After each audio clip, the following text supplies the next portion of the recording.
can you define your the butterfly room? You being the director. I would say the Butterfly Room is a feminist horror because it finally depicts a killer, a female killer, and who doesn't talk like a man, act like a man, dress like a man. She has her own personality and especially her own peculiar feminine reason for killing. And you have a nice cast composed by this old movie star, horror movie star. And how did you choose them? And was it difficult to have them in your movie? Yeah, well, basically the cast is made of my favorite scream queens from the 80s. So, well, apart from Barbara Steele, Etta Langenkamp from Nightmare on Elm Street, PJ Souls Halloween, Adrian King Friday the 13th, Camille Keaton and Spit on the Grave, and it's basically it's ladies that I fell in love with when I was a kid, when I fell in love with horror movies, and the reason why I try to do horror movies is because I like them. I like them so much that I want to do them. And I wanted to do them with the actresses that made me fall in love with this genre. And, well, I went to Los Angeles and I met them at conventions or I wrote them emails. I always went directly to them or I wrote directly to them.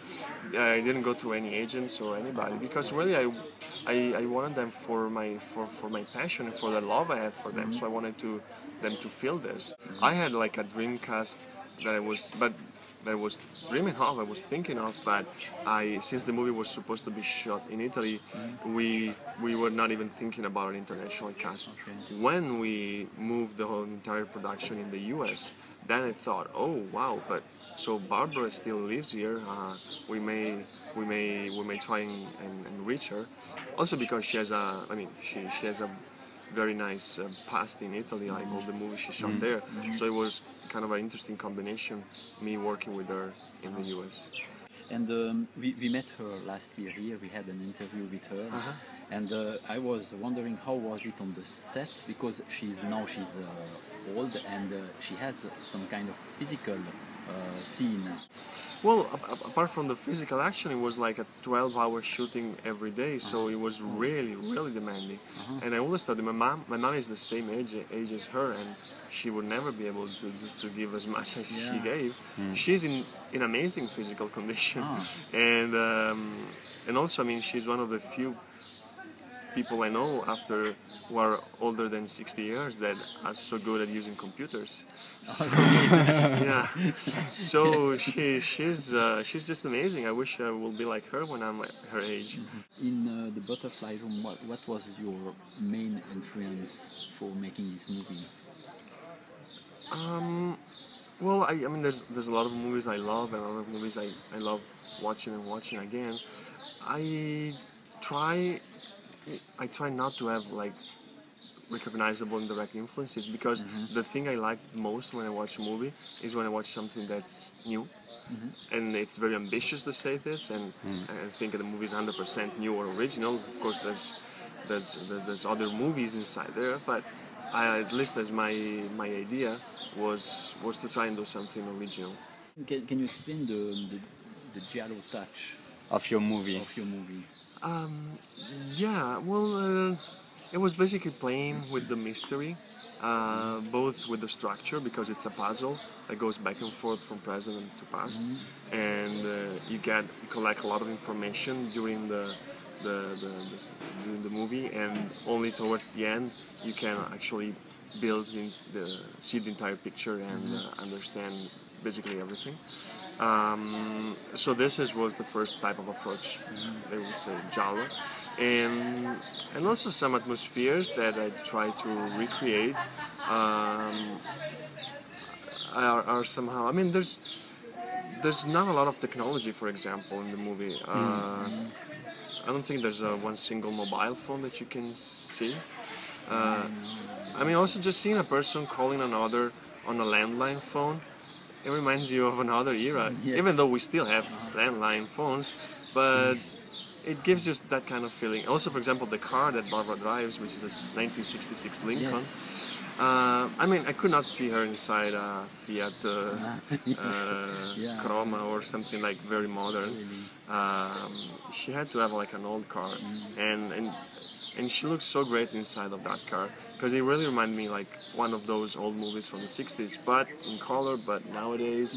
So it was a combination that I really liked. The giallo normally are very bloody, but yours is it's more psychological than bloody. Yes, it's true. Well, like Barbara said, this is the only horror where the only blood you see is menstrual blood, and because like with Barbara, like she's elegant. She's always elegant as a person and as an actress, and I wanted her characters to be elegant. So even the killings, they are imaginative. She kills with unusual weapons, and showing the actual brutality of death would not have matched with like her deadly dance. Like she dances with her victims, and she doesn't want to make a mess. She wants to contain everything because she likes beauty. So even in killings, she doesn't want to see the inside of the body. She prefers to just get rid of people because they are in her way, but she doesn't get pleasure in doing that. She just gets pleasure in collecting butterflies and dealing with little girls. Did you make some change after the test screenings? Lots of changes, yes. The first scene was in the middle of the script, and we combined some flashbacks in order to make it easier to watch. So yeah, but I mean, basically the story was always like that. I did some reshooting, but just to implement it, to improve the scenes, not to change the. Well, the ending's always been like that, and the characters were always like that. I didn't have to do any compromise on the story. I just confronting the audience and seeing how the reaction were. I just made the story clearer and smoother, and I improved the scenes that didn't work a lot. So, which is I think is so useful, and it's not very common like in Italy to do test screenings, because people tend to be like jealous of their work, and I think it's kind of crazy because, for example, yesterday when we saw the screening, I already knew what the reaction would be. Then it can be a little better or a little worse, but I know because I was able to experiment before with small audiences, and I was able to change the movie. So it's an invaluable tool for telling a story. Just telling to other people and get their reactions and then change it. So yeah, I changed a lot. You said before that you started the project in Italy, and why didn't you? Could you make it in Italy, and how did you move after to the US to do it? Well, why don't you tell me 3 Italian horror movies of the past 20 years that you like? Maybe I can add. So how is the movie business in Italy now? Well, for genre movies, it's awful because there's basically I think we don't have the producers who love those kind of movies, who actually know how they work and know if a movie can work or not, and. So I went to the States just because this is what I want to do. I don't want to do comedies just because it's what it's made in Italy, and so I being there, I thought that the movie would give me the possibility to then do something more over there. I've been fighting this in Italy like for 10 years, and I've seen other friends of mine who have a lot of passion for horror movies, make horror movies, but then. It's impossible to, well, first of all, if you shoot in Italian, then it's difficult to get worldwide distribution, and if you get released in Italy, people don't trust much genre movies because they've been disappointed too many times by authors, and there's some authors in Italy who kind of pretend they do sometimes genre movies, but then they don't follow the rules of the genre because they think they're better than that, and so they do boring movies. They don't satisfy the audience, at least the genre movie audience, and so it's not working. There's some good movies, like last year came out this movie called At the End of the Day. Ah, yes. I loved it, and also the Manetti Bros do a lot of interesting movies, but it's they don't get what they deserve actually, and I'm talking about good movies. For example, in France, they were able to do real shocking and disturbing movies like Martyrs or Inside, and so they got worldwide renowned for being so extreme and so European extreme that probably in the US they would not shoot something like that. And it's very painful for me reading at the end of Martyrs that the movie is dedicated to Dario Argento, because Pascal Auger doesn't know that if Dario Argento goes to an Italian producer with a script like Martyrs, they call the police.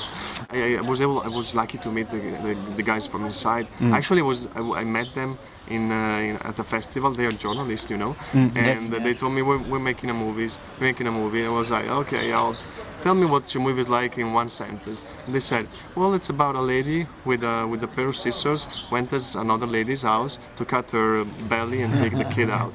I was like, you're genius. And a friend of mine said, no, well, come on, no, I mean, this movie will be amazing. And then I saw it, and it's even better than I thought it would be. And we don't have this kind of unique, provocative, brilliant, genius movie. I think it will remain in the history of movies, at least of horror movies, Inside. And we're not talking about a huge movie like Martyrs is a little bigger, but sure. And they told me that the producer fell in love with the idea, and they let them do it as extreme as they wanted to, and the producer provided distribution too. So at least it got made, and it exists, and it helps. And we don't have that. And then Martyrs is seriously one of my favorite horror movies ever. For me, it's on the same level as Texas Chainsaw Massacre. This is how much I love it. Martyrs is so deep and devastating when you watch it. And I never see anything that's so powerful, showing you how one single sentence whispered at a girl's ear is more powerful than all the physical violence you've seen in the movie before. So I think even if it didn't get success, but it got some success, Martyrs. I mean, they're remaking it, so it's a wonderful work of art, and it's great to live in a world where Martyrs has been made. So that's something to say. I cannot say that about any Italian movie of the past 20 years. Maybe a last question. What are your projects now? Are you working on a new movie? Yeah, well, a lot will depend on what happens with the Butterfly Room, especially in the US. I have both very low budget projects and medium-high budget projects.